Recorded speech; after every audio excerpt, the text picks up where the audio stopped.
السلام علیکم ورحمۃ اللہ.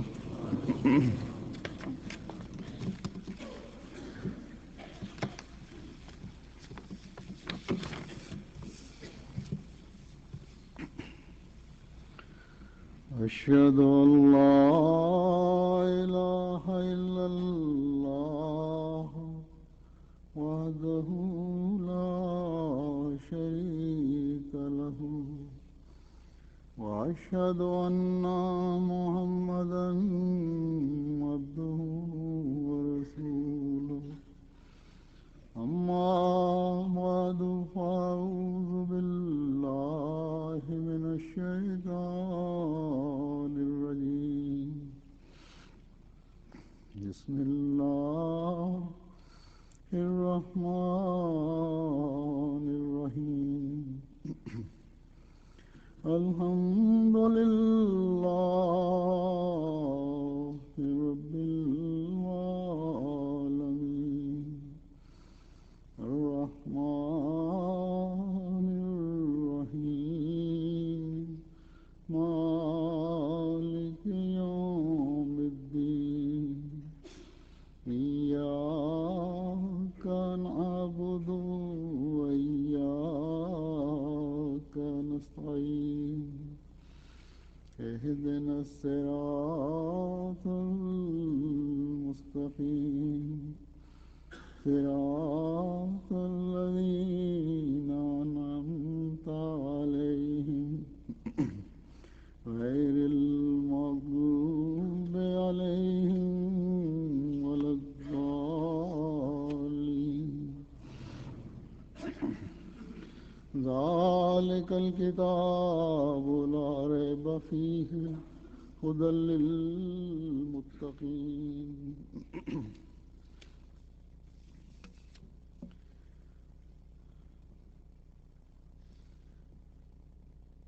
دنیا میں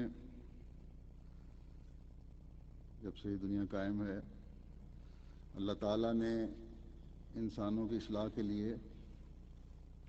بے شمار نبی بھیجے ہیں جو اللہ تعالیٰ کی طرف سے اپنی قوموں کے لیے شریعت لے کر آئے. جو کتاب ان پر اتری اس کے احکام انہوں نے اپنی قوم کو بتائے. کچھ ان نبیوں کی پیروی میں بھی تھے جو اسی شریعت کو آگے چلانے والے تھے. بہرحال نبیوں کا یہ سلسلہ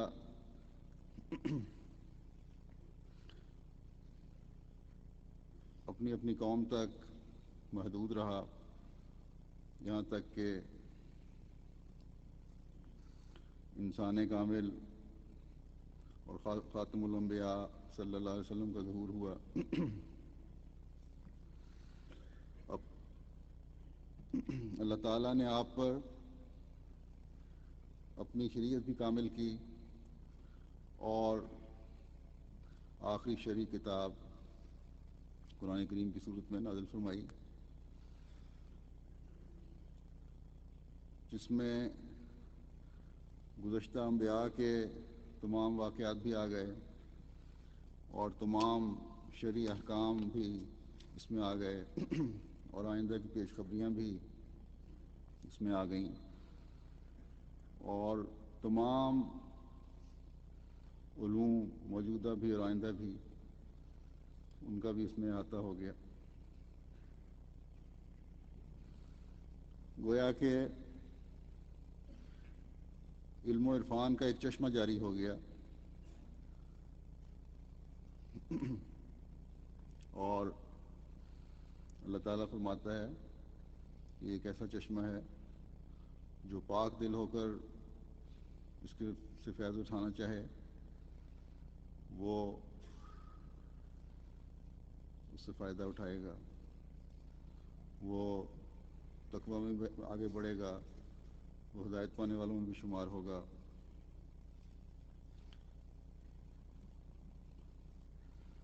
کیونکہ یہ وہ کتاب ہے جس میں کوئی شک نہیں اور یہ متقیوں کے لیے ہدایت ہے. حضرت اقدس مسیح موعود علیہ الصلوۃ والسلام فرماتے ہیں کہ اس کے فیوض و برکات کا در ہمیشہ جاری ہے اور وہ ہر زمانے میں اسی طرح نمایاں اور درخشاں ہے جیسے حضرت صلی اللہ علیہ وسلم کے وقت میں تھا۔ تو یہ دعویٰ ہے جو اس کتاب کا ہے کہ اگر تم پاک دل ہو کر اس کی طرف آؤ گے، ہر کانٹے سے، ہر جھاڑی سے جو تمہیں الجھا سکتی ہے، تمہیں بچنے کی تمنا ہے، اور نہ صرف تمہیں بچنے کی تمنا ہے بلکہ اس سے بچنے کی کوشش کرنے والے بھی ہو، تو تمہارے دل میں، اور اگر اس کے ساتھ خدا کا خوف بھی ہے، اس کے حکموں پر چلنے کی کوشش بھی، اور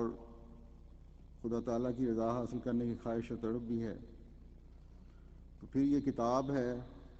جو تمہیں ہدایت کی طرف لے جائے گی۔ اور جب انسان، ایک مومن انسان، تقویٰ کے راستوں پر چلنے کا خواہش مند انسان قرآن کریم کو پڑھے گا،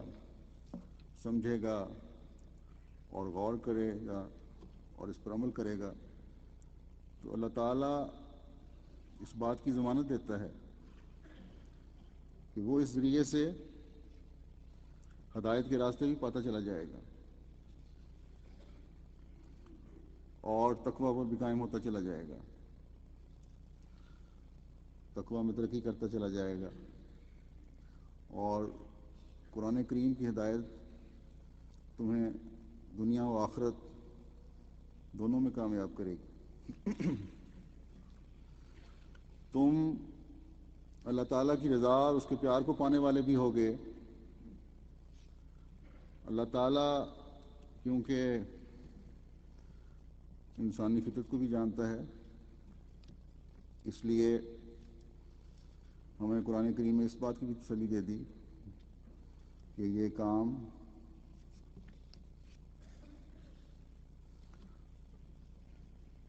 تمہارے خیال میں بہت مشکل ہے، عام طور پر یہ تمہیں خیال نہ آئے کہ اس کے احکام جو ہیں، اس میں جو حکم دیے گئے ہیں اس کتاب میں، ہر ایک کو یہ سمجھ نہیں آ سکتے، ہر ایک کے لیے ان کو سمجھنا مشکل ہے۔ اگر کچھ سمجھ آ بھی جائیں تو اس پر عمل کرنا مشکل ہے۔ تو اس بارے میں بھی قرآن کریم نے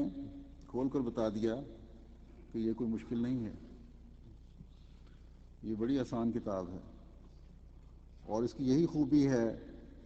کہ یہ ہر طبقے اور مختلف استعدادوں کے لوگوں کے لیے راستہ دکھانے کا باعث بنتی ہے۔ بس ضرورت اس بات کی ہے کہ ہر وہ شخص جو اپنی اصلاح کرنا چاہتا ہے، ہدایت کے راستے تلاش کرنا چاہتا ہے، وہ نیک نیت ہو کر، پاک دل ہو کر اس کو پڑھے اور اپنی عقل کے مطابق اس پر غور کرے، اپنی زندگی کو اس کے حکموں کے مطابق ڈھالنے کی کوشش کرے۔ کوشش تو بہرحال شرط ہے، وہ تو کرنی پڑتی ہے، دنیاوی چیزوں کے لیے بھی کوشش کرنی پڑتی ہے، اس کے بغیر کچھ حاصل نہیں ہوتا۔ روٹی کمانے کے لیے دیکھ لیں کتنی کوشش کرنی پڑتی ہے، سوائے ان لوگوں کے جن کا شیوا ہی نکمے بیٹھ کر کھانا ہوتا ہے، دوسروں سے امید لگائے بیٹھے ہوتے ہیں، یا ایسے بھی ہوتے ہیں جو بیویوں کو کہتے ہیں کہ جاؤ کماؤ، میں گھر میں بیٹھا ہوں۔ پیشہ ور مانگنے والے جو ہیں وہ بھی مانگنے کی کوشش اور محنت کرتے ہیں۔ یہاں مغرب میں بھی مانگنے والے جو ہیں بہت سارے، سارا دن باجے ڈھول اور دوسرے چیزیں اس طرح کی لے کر سڑکوں پر بیٹھتے ہیں، پارکوں میں بیٹھتے ہیں۔ یہ سب کچھ اس کوشش میں ہی ہے نا کہ روٹی حاصل کی جائے۔ تو بہرحال کیا میں یہ رہا تھا، کوشش کرو گے اگر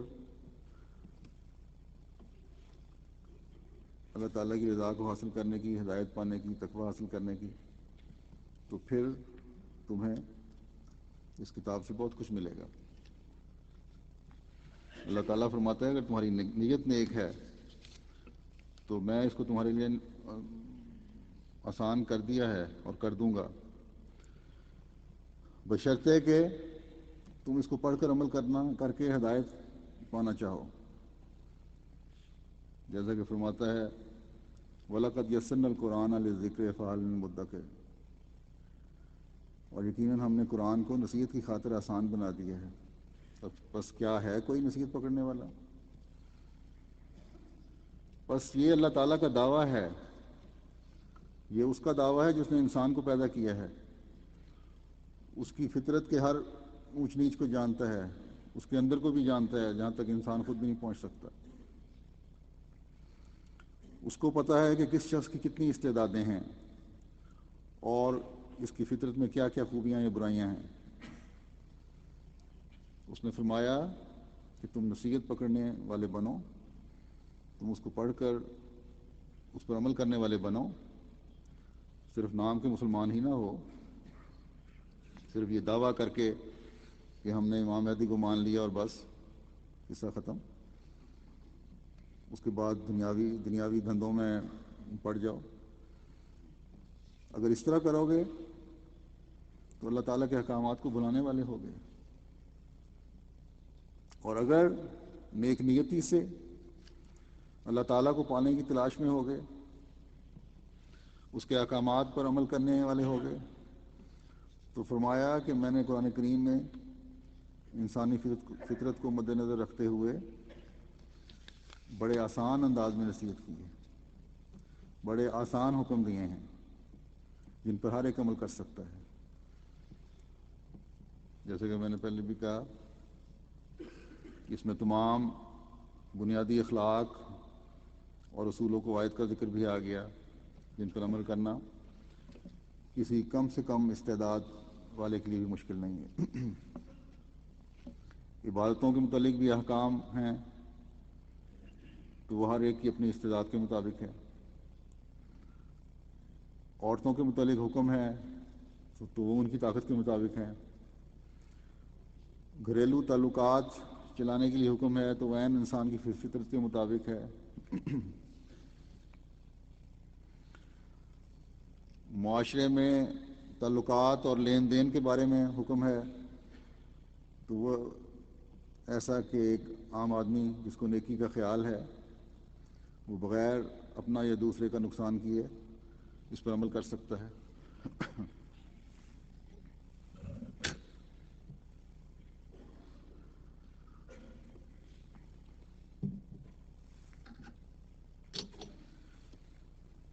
پھر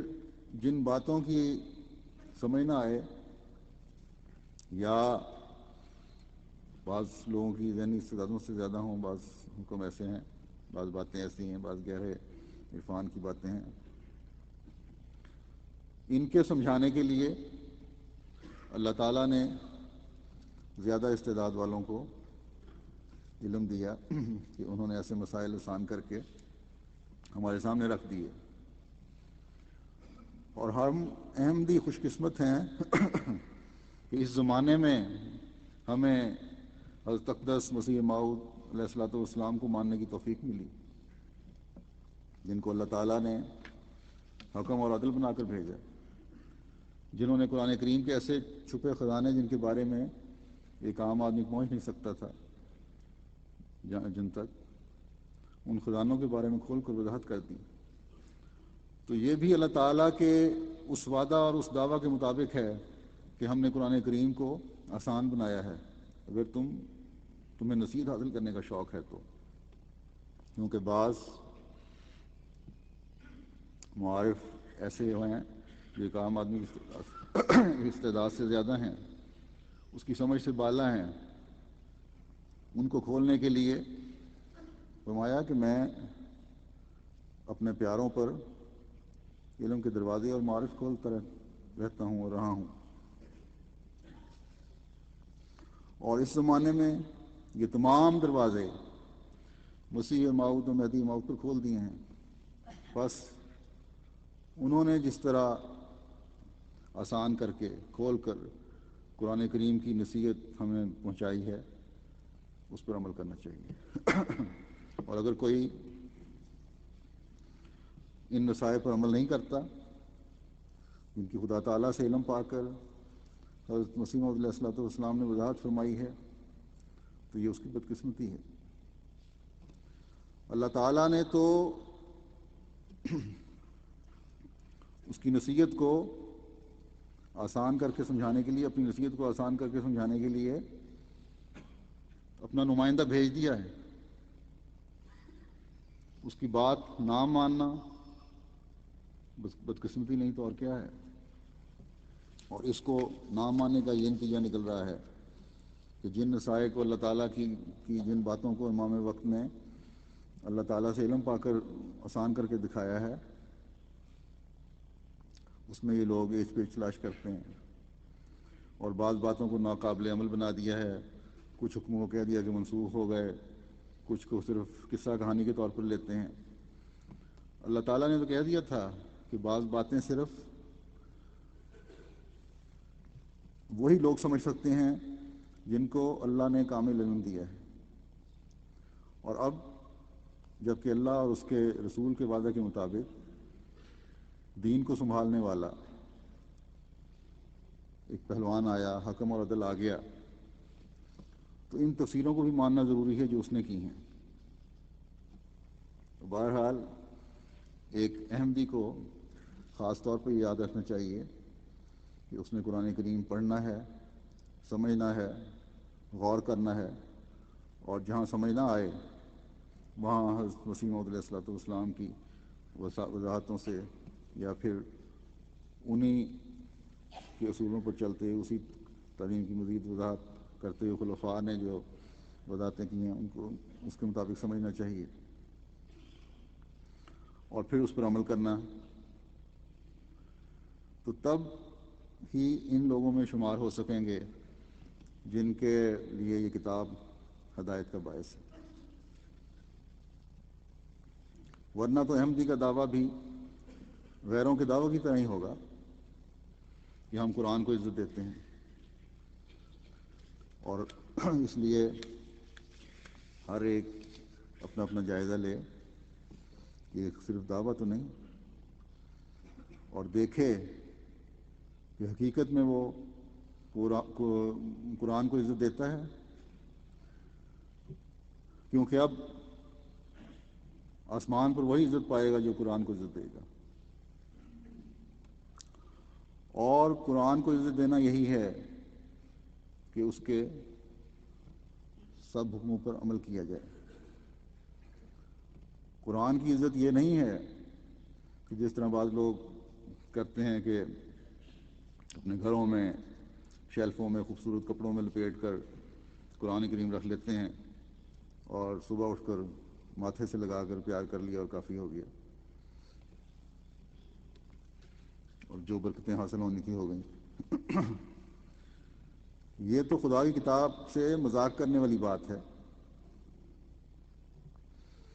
دنیا کے کاموں کے لیے تو وقت ہوتا ہے، لیکن سمجھنا تو ایک طرف رہا، اتنا بھی وقت نہیں ہوتا کہ ایک دو رکوع تلاوت ہی کر سکیں۔ بس ہر احمدی کو اس بات کی فکر کرنی چاہیے کہ وہ خود بھی اور ان کے بیوی بچے بھی قرآن کریم پڑھنے، اس کی تلاوت کرنے کی طرف توجہ دیں، پھر ترجمہ پڑھیں، پھر حضرت مسیح موعود علیہ الصلوۃ والسلام کی تفسیر پڑھیں۔ یہ تفسیر بھی تفسیر کی صورت میں تو نہیں، لیکن بہرحال یہ کام ہوا ہے کہ مختلف کتب اور خطابات سے ملفوظات سے حوالے اکٹھے کر کے ایک جگہ کر دیے گئے ہیں، اور یہ بہت بڑا علم کا خزانہ ہے۔ اگر ہم قرآن کریم کو اس طرح نہیں پڑھتے تو فکر کرنی چاہیے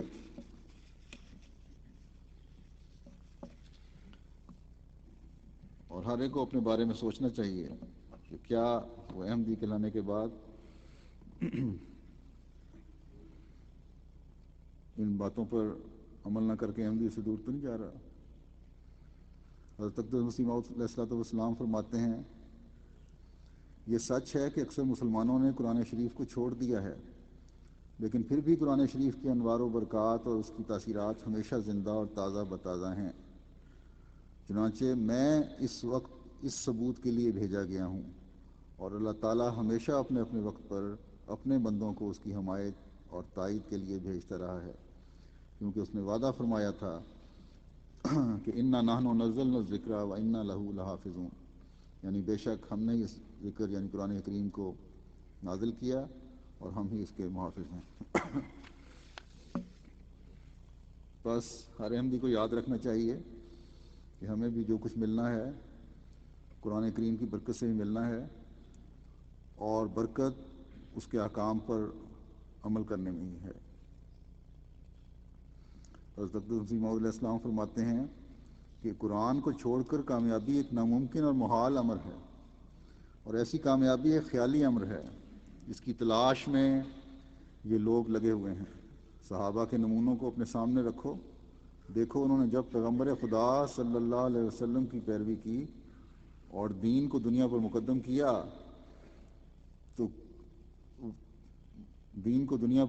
کیا تو وہ سب وعدے جو اللہ تعالیٰ نے ان سے کیے تھے پورے ہو گئے۔ ابتدا میں مخالف ہنسی کرتے تھے کہ باہر آزادی سے نکل نہیں سکتے اور بادشاہی کے دعوے کرتے ہیں، لیکن رسول اللہ صلی اللہ علیہ وسلم کی اطاعت میں گم ہو کر وہ پایا جو صدیوں سے ان کے حصے میں نہ آیا تھا۔ بس بچوں کو بھی قرآن کریم پڑھنے کی عادت ڈالیں اور خود بھی پڑھیں، ہر گھر سے تلاوت کی آواز آنی چاہیے، پھر ترجمہ پڑھنے کی کوشش بھی کریں، اور سب ذیلی تنظیموں کو اس سلسلے میں کہتا ہوں، لیکن کوشش کرنی چاہیے، لیکن خاص طور پر انصار اللہ کو، کیونکہ یہ کوشش کرنی چاہیے کیونکہ ان کے ذمہ یہ کام لگایا گیا تھا میرے خیال میں خلافت ثالثہ کے دور میں، اور اسی لیے ان کے ہاں ایک قیادت بھی اس کے لیے ہے جو تعلیم القرآن کی کہلاتی ہے۔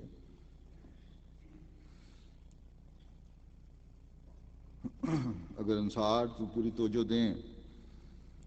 تو ہر گھر میں باقاعدہ قرآن کریم پڑھنے اور اس کو سمجھنے کی کلاسیں لگ سکتی ہیں۔ ایک روایت میں آتا ہے، حضرت ابو موسیٰ سے مروی ہے کہ حضرت صلی اللہ علیہ وسلم نے فرمایا کہ جو مومن قرآن کریم پڑھتا ہے اور اس پر عمل کرتا ہے اس کی مثال ایک ایسے پھل کی طرح ہے جس کا مزہ بھی عمدہ اور خوشبو بھی عمدہ ہوتی ہے، اور وہ مومن جو قرآن نہیں پڑھتا مگر اس پر عمل کرتا ہے اس کی مثال کھجور کی طرح ہے، اس کا مزہ تو عمدہ ہے مگر اس کی خوشبو کوئی نہیں۔ اور ایسے منافق کی مثال جو قرآن پڑھتا ہے اس خوشبودار پودے کی طرح ہے جس کی خوشبو تو عمدہ ہے لیکن مزہ کڑوا ہے، اور ایسے منافق کی مثال جو قرآن نہیں پڑھتا ایسے کڑوے پھل کی طرح ہے جس کا مزہ بھی کڑوا ہے اور اس کی خوشبو بھی کڑوی ہے۔ تو یہاں اس حدیث میں یہ فرمایا کہ قرآن کریم کی وضاحت مزید یہ ہوتی ہے اس سے کہ نہ صرف تلاوت ضروری ہے بلکہ اس کو سمجھ کر اس پر عمل کرنا بھی ضروری ہے۔ جو قرآن کریم پڑھتے بھی ہیں اور اس پر غور بھی کرتے ہیں اور اس پر عمل بھی کرتے ہیں وہ ایسے خوشبودار پھل کی طرح ہیں جس کا مزہ بھی اچھا ہے اور جس کی خوشبو بھی اچھی ہے۔ کیسی خوبصورت مثال ہے کہ ایسا پھل جس کا مزہ بھی اچھا ہے، جب کوئی مزیدار چیز انسان کھاتا ہے تو پھر دوبارہ کھانے کی بھی خواہش ہوتی ہے۔ تو قرآن کریم کو جو اس طرح پڑھے گا کہ اس کو سمجھ آ رہی ہوگی، اس کو ایک قسم کا مزہ بھی آ رہا ہوگا اس میں سمجھنے سے، اور جب اس پر عمل کر رہا ہوگا تو اس کی خوشبو بھی ہر طرف پھیلا رہا ہوگا، اس کے احکام کی خوبصورتی ہر ایک کو ایسے شخص میں نظر آ رہی ہوگی۔ بس ایسے لوگ ہی ہوتے ہیں جو تقوی میں ترقی کرنے والے اور راہ ہدایت پانے والے ہوتے ہیں۔ ان کے گھر کے ماحول بھی جنت نظیر ہوتے ہیں، ان کے باہر کے ماحول بھی پرسکون ہوتے ہیں، وہ بیوی بچوں کے حقوق بھی ادا کر رہے ہوتے ہیں، وہ ماں باپ کے حقوق بھی ادا کر رہے ہوتے ہیں، وہ صلہ رحمی کی بھی اعلیٰ معیار قائم کر رہے ہوتے ہیں، وہ ہمسایوں کے بھی حقوق ادا کر رہے ہوتے ہیں، وہ اپنے دنیاوی کاموں کے بھی حق ادا کر رہے ہوتے ہیں، اور وہ جماعتی خدمات کو بھی ایک انعام سمجھ کر اس کی ادائیگی میں اپنے اوقات صرف کر رہے ہوتے ہیں، اور سب سے بڑھ کر وہ اللہ تعالیٰ کی عبادت کرنے والے رحمان کے بندے ہوتے ہیں۔ ان کے بچے بھی ان کو ایک ماڈل سمجھ رہے ہوتے ہیں، ایسے باپوں کو، اور ان کی بیویاں بھی ان سے خوش ہوتی ہیں، اور ایسی بیویاں پھر ایسے خامدوں کے نقش قدم پر چلنے کی کوشش کرتی ہیں، اپنے عملوں کو بھی ان کے مطابق ڈھالنے کی کوشش کرتی ہیں، اور اس طرح ایسے لوگ بغیر کچھ کہے بھی خاموشی سے ہی ایک اچھے رائی اور ایک اچھے نگران کا نمونہ بھی قائم کر رہے ہوتے ہیں۔ ان کا ہمسایہ بھی ان کی تعریف کے گیت گا رہا ہوتا ہے، اور ان کا ماحول اور معاشرہ بھی ایسے لوگوں کی خوبیاں گنوا رہا ہوتا ہے۔ ان کا افسر بھی ایسے شخص کے فرض شناسی کے قصے سنا رہا ہوتا ہے، اور اس کا ماتحت بھی ایسے اعلیٰ اخلاق کے افسر کو کے گن گا رہا ہوتا ہے، اور اس کے لیے قربانی دینے کے لیے بھی تیار ہوتا ہے، اور اس کے دوست اور ساتھی بھی اس کی دوستی میں فخر محسوس کر رہے ہوتے ہیں۔ تو یہ خوبیاں ہیں جو قرآن پڑھ کر اس پر عمل کر کے ایک مومن حاصل کر سکتے ہیں، بلکہ اور بھی بہت ساری خوبیاں ہیں، یہاں تو میں گنوا نہیں سکتا ساری۔ تو جس کو یہ سب کچھ مل جائے وہ کس طرح سوچ سکتا ہے کہ قرآن کریم پڑھ کر اس پر عمل نہ کرے، جب عمل کرنے کے بعد یہ سب کچھ حاصل ہو رہا ہو۔ اور پھر جو دوسری مثال اس میں دی کہ جو اتنی نیکی رکھتا ہے کہ گو وہ باقاعدہ گھر میں تلاوت تو نہیں کر رہا ہوتا، ترجمہ پڑھنے والا تو نہیں ہے، اس پر غور کرنے والا تو نہیں ہے، لیکن جب بھی جمعے پر آتا ہے، درسوں پر آتا ہے، نیک لوگوں کی صحبت میں بیٹھتا ہے، وہاں قرآن کریم کی کوئی ہدایت کی بات سن لیتا ہے تو پھر اس پر عمل کرنے کی کوشش کرتا ہے، تو وہ اس کا مزہ تو نہیں لیتا جو قرآن کریم پڑھنے سے اور اس کو سمجھنے سے اور غور کرنے سے حاصل ہو سکتا ہے، لیکن اپنے اندر تبدیلیاں پیدا کرنے کی کوشش کرتا ہے۔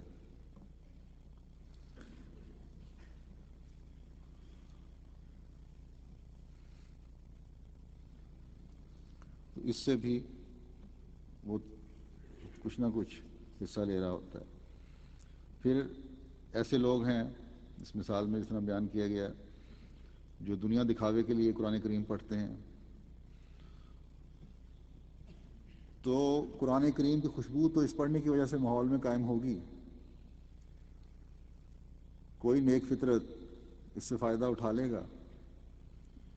لیکن وہ شخص جو دکھاوے کی خاطر یہ سب کچھ کر رہا ہے،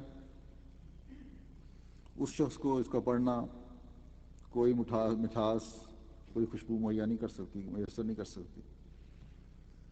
کوئی فائدہ نہیں پہنچے گا اس کو۔ اور پھر وہ شخص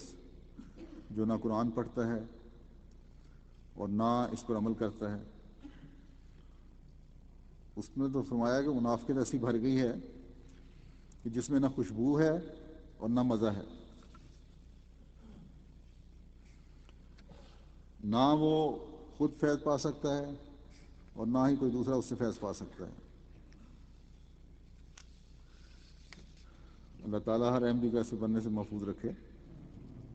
ایک روایت میں آتا ہے، حضرت انس رضی اللہ تعالیٰ عنہ بیان کرتے ہیں کہ رسول اللہ صلی اللہ علیہ وسلم نے فرمایا کہ لوگوں میں سے کچھ لوگ اہل اللہ ہوتے ہیں۔ راوی کہتے ہیں اس پر آپ سے دریافت کیا گیا کہ یا رسول اللہ خدا کے اہل کون ہوتے ہیں؟ حضور صلی اللہ علیہ وسلم نے فرمایا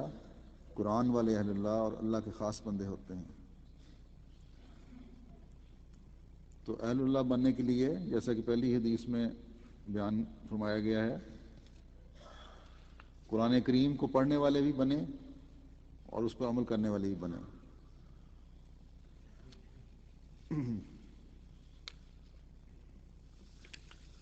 حضرت اقدس مسیح موعود علیہ السلام فرماتے ہیں کہ کامیاب وہی لوگ ہوں گے جو قرآن کے ماتحت چلتے ہیں۔ قرآن کو چھوڑ کر کامیابی ایک ناممکن اور محال امر ہے۔ بس ہر احمدی کو اپنی کامیابیوں کو حاصل کرنے کے لیے یہ نسخہ آزمانا چاہیے۔ دین بھی سمجھ جائے گا اور دنیاوی مسائل بھی حل ہو جائیں۔ آج دیکھ لیں مسلمانوں میں جو لڑائی جھگڑے اور دنیا کے سامنے ذلت کی حالت ہے، وہ اس لیے ہے کہ نہ قرآن پڑھتے ہیں اور نہ اس پر عمل کرتے ہیں۔ جو پڑھتے ہیں وہ عمل نہیں کرتے، سمجھنے کی کوشش نہیں کرتے۔ تو ظاہر ہے پھر قرآن کو چھوڑنے کا یہی نتیجہ نکلنا تھا جو نکل رہا ہے۔ حضرت اقدس مسیح موعود علیہ السلام فرماتے ہیں کہ یاد رکھو قرآن شریف حقیقی برکات کا سرچشمہ اور نجات کا سچا ذریعہ ہے۔ یہ ان لوگوں کی اپنی غلطی ہے جو قرآن شریف پر عمل نہیں کرتے۔ عمل نہ کرنے والوں میں سے ایک گروہ تو وہ ہے جس کو اس پر اعتقاد ہی نہیں ہے اور وہ اس کو خدا تعالیٰ کا کلام ہی نہیں سمجھتے۔ یہ لوگ تو بہت دور پڑے ہوئے ہیں۔ لیکن وہ لوگ جو ایمان لاتے ہیں کہ وہ اللہ تعالیٰ کا کلام ہے اور نجات کا شفا بخش نسخہ ہے، اگر وہ اس پر عمل نہ کریں تو کس قدر تعجب اور افسوس کی بات ہے۔ ان میں سے بہت سے تو ایسے ہیں جنہوں نے ساری عمر میں کبھی اسے پڑھا ہی نہیں۔ بس ایسے آدمی جو خدا تعالیٰ کے کلام سے ایسے غافل اور لاپرواہ ہیں، ان کی ایسی مثال ہے کہ ایک شخص کو معلوم ہے کہ فلاں چشمہ نہایت ہی مصفیٰ اور شیریں اور خنک ہے اور اس کا پانی بہت سے امراض کے واسطے اکسیر اور شفا ہے۔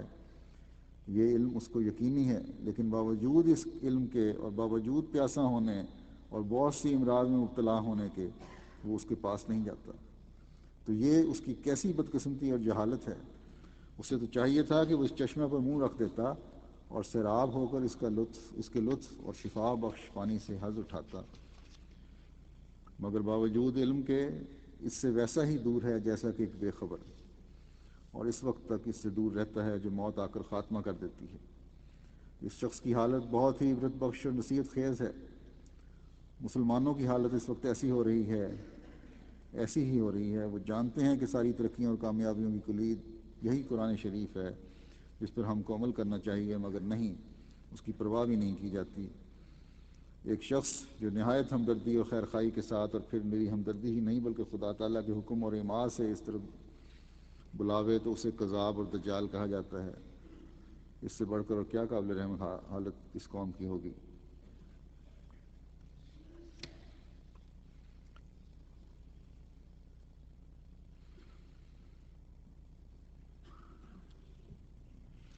فرمایا کہ مسلمانوں کو چاہیے تھا اور اب بھی اس کے لیے یہی ضروری ہے، وہ اس چشمہ کو عظیم شان نعمت سمجھیں اور اس کی قدر کریں۔ اس کی قدر یہی ہے کہ اس پر عمل کریں اور پھر دیکھیں کہ خدا تعالیٰ کس طرح ان کی مصیبتوں اور مشکلات کو دور کر دیتا ہے۔ کاش مسلمان سمجھیں اور سوچیں کہ اللہ تعالیٰ نے اس کے لیے ایک نیک راہ پیدا کر دی ہے اور وہ اس پر چل کر فائدہ اٹھائیں۔ تو جب یہ دوسروں کی نصیحت ہے تو ہمارے لیے تو اور بھی زیادہ بڑھ کر ہے۔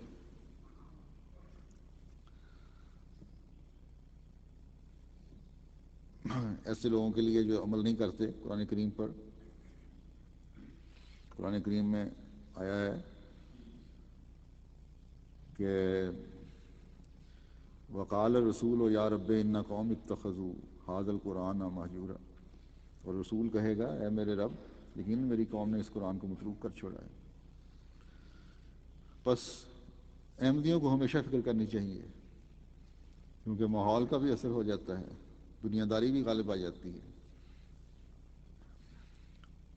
کوئی احمدی ایسا نہ رہے کبھی بھی جو کہ روزانہ قرآن کریم کی تلاوت نہ کرتا ہو، کوئی احمدی ایسا نہ ہو جو اس کے احکام پر عمل نہ کرتا ہو۔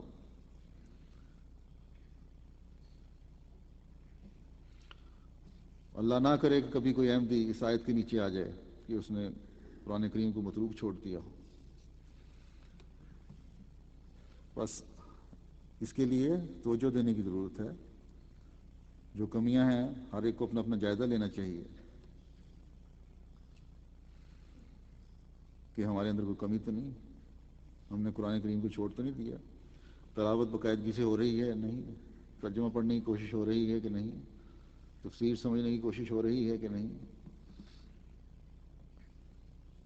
متروک چھوڑنے کا مطلب یہی ہے کہ اس کے حکموں پر عمل نہیں کر رہے، نہ اللہ کے حقوق ادا کر رہے ہیں، نہ بندوں کے حقوق ادا کر رہے ہیں۔ تو ایسی صورت میں جب جائزہ لے ہر کوئی اپنا، تو ہر ایک کو اپنا اپنا علم ہو جائے گا، کسی کو کچھ بتانے کی ضرورت نہیں رہے گی۔ ایک روایت میں آتا ہے، حضرت صہیب سے مروی ہے کہ حضور صلی اللہ علیہ وسلم نے فرمایا کہ جس نے قرآن کریم کے محرمات کو عملاً حلال سمجھ لیا، اس کا قرآن پر کوئی ایمان نہیں۔ یعنی جن چیزوں سے اللہ تعالیٰ نے منع فرمایا ہے ان کی کوئی پرواہ نہیں کی،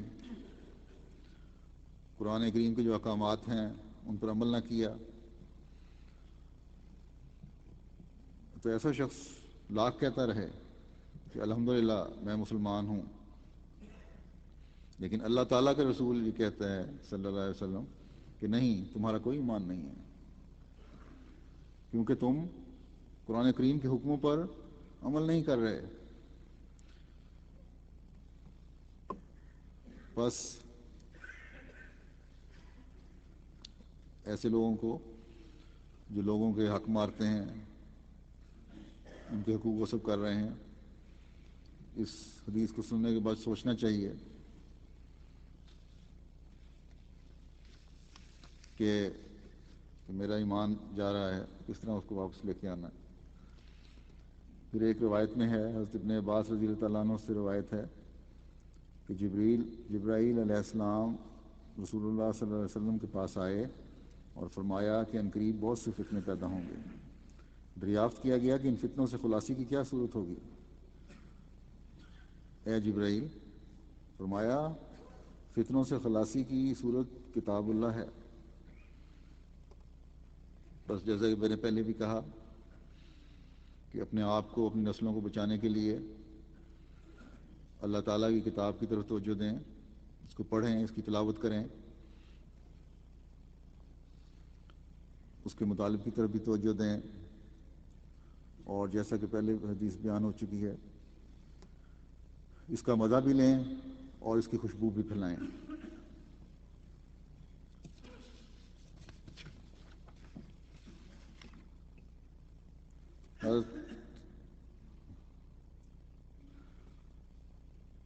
ایک روایت یہ ہے کہ حضرت صلی اللہ علیہ وسلم نے فرمایا کہ قرآن کریم کو ظاہر کر کے پڑھنے والا ظاہری طور پر صدقہ دینے والے کی طرح ہے، اور قرآن کریم کو چھپا کر پڑھنے والا خفیہ طور پر صدقہ دینے والے کی طرح ہے۔ بس جیسا کہ ایک روایت میں ہے کہ صدقہ بلاؤں اور خطرات اور فتنوں کو دور کرتا ہے، ان کو ٹالتا ہے۔ قرآن کریم کا پڑھنا اور اس طرح پڑھنا کہ اس کی سمجھ بھی آ رہی ہو، صدقے کے طور پر قبول ہوگا، اور اس کی برکت سے تمام فتنوں سے بھی بچا جا سکتا ہے، تمام برائیوں سے بھی بچا جا سکے گا، اور ابتلاؤں سے بھی بچا جا سکے گا۔ حضرت ابو ہریرہ کہتے ہیں کہ رسول اللہ صلی اللہ علیہ وسلم نے فرمایا، صرف 2 آدمی ایسے ہیں جن کے بارے میں حسد یعنی رشک جائز ہے، ایسا حسد جس پہ نقصان پہنچانے کے لیے نہیں بلکہ اس پہ تعریفی رنگ میں ہو، کہ ایک وہ شخص جسے اللہ تعالیٰ نے قرآن عطا کیا ہو اور وہ دن رات اس کی تلاوت کرتا ہو، اور اس پر رشک کرنے والا کہتا ہے کہ کاش مجھے بھی ایسی چیز دی جاتی جو اسے دی گئی ہے تو میں بھی ویسے ہی کرتا جیسے یہ کرتا ہے. اور دوسرا شخص وہ ہے جسے اللہ تعالیٰ نے مال دیا ہو، جس کو وہاں خرچ کرتا ہے جہاں خرچ کرنے کا حق ہے، اور اس پر رشک کرنے والا کہتا ہے کہ کاش مجھے بھی ویسی چیز دی جاتی جو اسے دی گئی تو میں بھی ویسے ہی کرتا جیسا یہ کرتا ہے. پھر قرآن کریم کے پڑھنے کے بھی کچھ آداب ہیں، اس کو بھی مد نظر رکھنا چاہیے. حضرت عبداللہ بن عمر بیان کرتے ہیں کہ حضرت صلی اللہ علیہ وسلم نے فرمایا، جس نے 3 دن سے کم عرصے میں قرآن کریم کو ختم کیا، اس نے قرآن کریم کو کچھ نہیں سمجھا. بعض لوگوں کو بڑا فخر ہوتا ہے کہ ہم اتنے دن میں،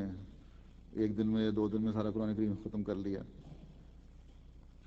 یا ہم نے اتنے منٹ میں سپارے ختم کر دیے، اتنا سپارہ ختم کر دیا.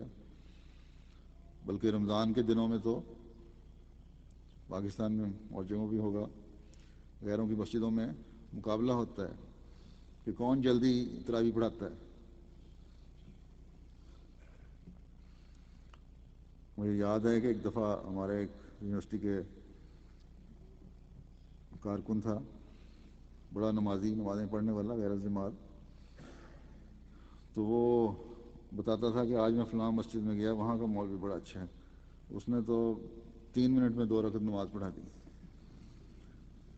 اور 8 رکعتوں میں قرآن کریم کا جو ایک سپارہ تھا وہ ختم کر دیا. تو جب اسے پوچھو کہ سمجھ بھی آئی، کہ سمجھ آئی نہیں آئی، اس نے بہرحال پڑھ دیا تھا قرآن کریم، وہی ہمارے لیے کافی ہے. حالانکہ حکم یہ ہے کہ قرآن کریم غور سے پڑھو، سمجھ کے پڑھو، ٹھہر ٹھہر کر پڑھو. ایک روایت میں آتا ہے کہ حضرت صلی اللہ علیہ وسلم نے فرمایا، جو شخص قرآن مجید خوش الحانی سے اور سنوار کر نہیں پڑھتا، اس کا ہمارے ساتھ کوئی تعلق نہیں. تو یہ مزید کھل گیا کہ ٹھہر ٹھہر کر اور سمجھ سمجھ کے پڑھنا چاہیے. اور کس طرح پڑھنا چاہیے اس کے بارے میں حضرت مسیح موعود علیہ الصلوۃ والسلام فرماتے ہیں کہ انسان کو چاہیے کہ قرآن شریف کثرت سے پڑھے، جب اس میں دعا کا مقام آوے تو دعا کرے، اور خود بھی خدا سے وہی چاہے جو اس دعا میں چاہا گیا ہے، اور جہاں عذاب کا مقام آوے تو اس سے پناہ مانگے، اور ان بدعمالیوں سے بچے جن کے باعث وہ قوم تباہ ہوئی. بلا مدد وحی کے ایک بلائی منصوبہ جو کتاب اللہ کے ساتھ ملاتا ہے، وہ اس شخص کی ایک رائے ہے جو کہ کبھی باطل بھی ہوتی ہے، اور ایسی مخالفت احادیث میں موجود ہے. رسم اور بدعات سے پرہیز بہتر ہے، اس سے رفتہ رفتہ شریعت میں تصرف شروع ہو جاتا ہے. بہتر طریق یہ ہے کہ ایسے وظائف میں جو وقت اس نے صرف کرنا ہے وہی قرآن شریف کے تدبر میں لاوے. دل کی اگر سختی ہو تو اس کے نرم کرنے کے لیے یہی طریق ہے کہ قرآن شریف کو ہی بار بار پڑھے. جہاں جہاں دعا ہوتی ہے وہاں مومن کو بھی دل چاہتا ہے کہ یہی رحمت الہی میرے شامل حال ہو. قرآن شریف کی مثال ایک باغ کی ہے کہ ایک مقام سے انسان کسی قسم کا پھول چنتا ہے، پھر آگے چل کر ایک اور قسم کا پھول چنتا ہے. بس چاہیے کہ ہر ایک مقام کے مناسب حال فائدہ اٹھاوے. اپنی طرف سے الحاق کی کیا ضرورت ہے؟ ورنہ پھر سوال ہوگا کہ تم نے ایک نئی بات کیوں بڑھائی؟ خدا کے سوا اور کس کی طاقت ہے کہ کہے کہ فلاں راہ سے اگر سورہ یاسین پڑھو گے تو برکت ہوگی ورنہ نہیں. یہی باتیں ہوتی ہیں کہ اس طرح سورہ یاسین پڑھی جائے تو برکت ہے، اس طرح ہوگی تو نہیں برکت. بس ہر ایک کو اس نصیحت پر عمل کرنا چاہیے، دلوں کو پاک کرنے کی کوشش کرنی چاہیے، اور اس طرح غور اور تدبر سے پڑھنا چاہیے جیسا کہ آپ نے فرمایا. پھر ہر ایک جائزہ لے کہ کتنے حکم ہیں جن پر میں عمل کرتا ہوں. تو اگر روزانہ تلاوت کی عادت ہو اور پھر اس طرح روزانہ جائزہ ہو تو کیا دل کے اندر کوئی برائی رہ سکتی ہے؟ کبھی نہیں. یہ بھی ایک پاک کرنے کا ذریعہ ہوگا. حضرت مسیح علیہ السلام فرماتے ہیں کہ قرآن شریف اپنی روحانی خاصیت اور اپنی ذاتی روشنی سے اپنے پیرو کو اپنی طرف کھینچتا ہے اور اس کے دل کو منور کرتا ہے، اور پھر بڑے بڑے نشان دکھلا کر خدا سے ایسے تعلقات مستحکم بخش دیتا ہے کہ وہ ایسی تلوار سے بھی ٹوٹ نہیں سکتے. جو ٹکڑا ٹکڑا کرنا چاہتی ہے۔ وہ دل کی آنکھ کھولتا ہے اور گناہ کے گندے چشمہ کو بند کرتا ہے، اور خدا تعالیٰ کے لذیذ مخاطبہ سے شرف بخشتا ہے، اور علوم غیب عطا فرماتا ہے، اور دعا قبول کرنے پر اپنے کلام سے اطلاع دیتا ہے۔ اللہ کرے کہ ہم سب خود بھی اور اپنے بیوی بچوں کے دلوں کو بھی اس طرف توجہ دلانے والے ہوں اور اپنے دلوں کو منور کرنے والے ہوں اور قبولیت دعا کے نظارے دیکھنے والے ہوں۔ جیسا کہ میں نے پہلے بھی کہا تھا کہ انصار اللہ کے ذمہ خلافت ثالثہ میں یہ لگایا گیا تھا کہ قرآن کریم کی تعلیم کو رائج کریں، قرآن کریم کی تلاوت کی طرف توجہ دیں، گھروں کو بھی اس نور سے منور کریں۔ لیکن ابھی بھی انصار میں بھی 100% قرآن کریم باقاعدہ تلاوت کرنے والے نہیں ہیں، جہاں تک میرا اپنا اندازہ ہے۔ جائزہ لیں تو یہ صورتحال سامنے آئے گی، اور پھر یہ ہے کہ اس کا ترجمہ پڑھنے والے ہوں۔ تو اس لیے سے آج انصار اللہ کا اجتماع بھی شروع ہو رہا ہے، یہ بھی ان کے پروگرام میں ہونا چاہیے کہ اپنے گھروں میں بھی اور اپنے خود بھی پڑھیں اور اپنے بیوی بچوں کی بھی نگرانی کریں کہ وہ بھی اس پر عمل کرنے والے ہوں۔ حضرت اقدس مسیح موعود علیہ السلام فرماتے ہیں کہ میں بار بار کہتا ہوں اور بلند آواز سے کہتا ہوں کہ قرآن اور رسول کریم صلی اللہ علیہ وسلم سے سچی محبت رکھنا اور سچی تابعداری اختیار کرنا انسان کو صاحب کرامات بنا دیتا ہے۔ پھر آپ فرماتے ہیں قرآن شریف پر تدبر کرو، اس میں سب کچھ ہے،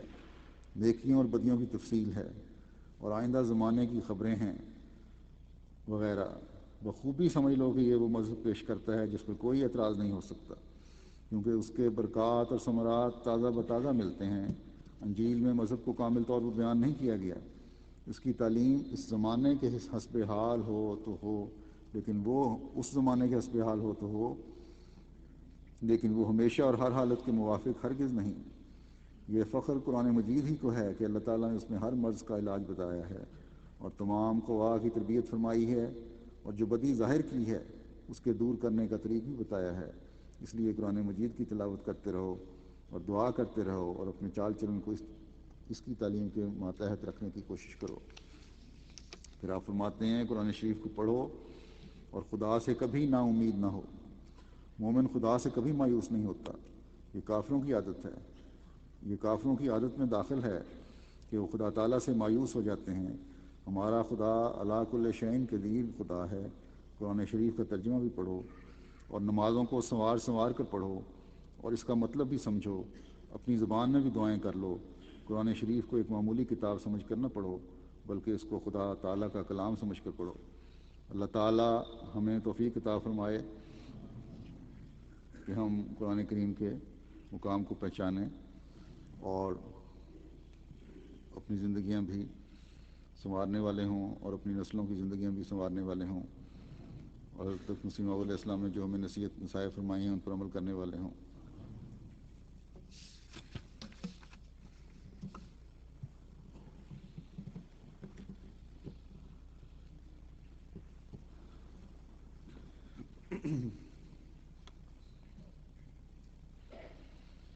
الحمد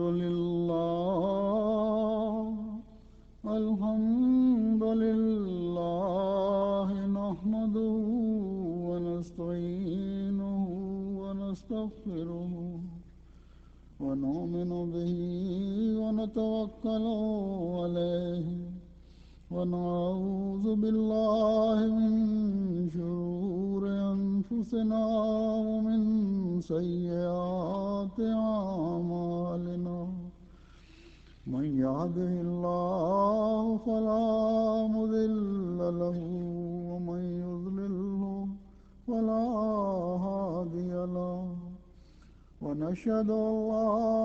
إله إلا الله